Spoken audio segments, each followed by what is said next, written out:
It's time for a tier list of every key Big 12 non-conference game this season, rating it from could be sneaky good to appointment television. Let's start with some of the games that could be sneaky good. We got the Sun Devils traveling to what could be a trap game at Mississippi State, and then another one against a Sun Belt contender in Texas State. Texas State tested them last season. That's a good team. North Carolina with a weird road game at UCF. UCF happily welcoming that team into their building. They're going to be rocking for that game. Fresno State at Kansas is a big week 0 matchup, so the Jayhawks looking to get off to a nice start. BYU plays host to a power conference opponent in the non-conference. It is Stanford. Stanford had a rough offseason. They should be favored, but it could be a good one. And then Army at Kansas State. Maybe the Black Knights can give the Wildcats a run for their money if they're not ready for that triple option attack.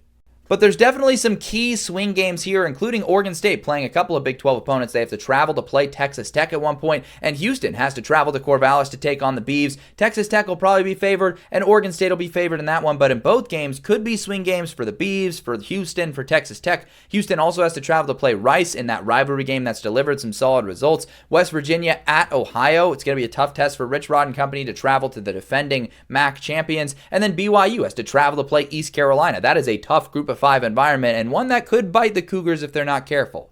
The Big 12 is loaded in the big-time matchups department. We got a couple of classic rivalries, Kansas and Missouri, the backyard brawl, Pitt at West Virginia I'm looking forward to. We got TCU at North Carolina, Horned Frogs traveling to Bill Belichick's debut. They also played against Coach Prime in his Colorado debut. And speaking of Coach Prime, they got a big one versus Georgia Tech. They get to host the Yellow Jackets, a potential ACC title contender. So that's going to be a big opportunity to make a splash this year. Cincinnati at a neutral site versus a Nebraska team that's going to be pretty solid. And then Oklahoma State with a big-time test at Oregon. Two big brands. It's going to be a fun game, but Ducks probably going to be favored by quite a bit.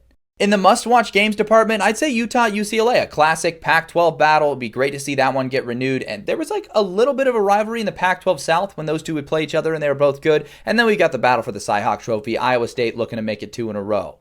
Finally, we've got appointment television, one of the most underrated rivalries in the country, SMU at TCU. Sonny Dykes was literally ejected last season during this game. That's going to be a classic. Baylor at SMU is going to be an awesome one I'm looking forward to. And then Auburn at Baylor, another one that's kind of unusual, but the vibes are fantastic there. These games, notably, when they were featured in the SEC and ACC non-conference tier list, they weren't in appointment television, but it would have felt silly to not have any in this department in the Big 12. And so I'm going to say these ones are appointment television if you are a Big 12 fan. But let me know down in the comments, what Big 12 non-conference game are you most looking forward to?